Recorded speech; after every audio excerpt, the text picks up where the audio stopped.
મારું નામ ઇન્દુબેન છે ને મને દાંતનો બહુ જ પ્રોબ્લેમ હતો. તો શરૂઆતમાં તો થોડુંક ગભરાતી હતી કે મેં કીધું નથી કરવું, પણ પછી સરે સજેસ્ટ કર્યું કે બહુ સારું થઈ જશે કે તમે ઇમ્પ્લાન્ટ ટ્રીટમેન્ટ આવી છે નવી.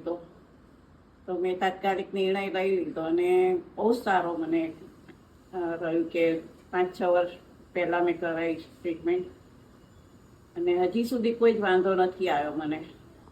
ટ્રીટમેન્ટ કરી ત્યારે મને થોડુંક વધારે પેઇન લાગતું હતું જમવામાં ને બધે, પણ પછી 2-3 દિવસમાં આ ટ્રીટમેન્ટ સરસ રીતે કરી અને હવે તો મને બહુ સારું લાગે છે, જમવાની બહુ મજા આવે છે.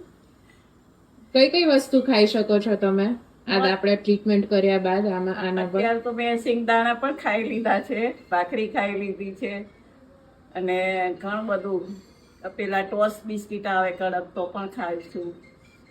હજી સુધી કોઈ પ્રોબ્લેમ નથી, બહુ સારું છે.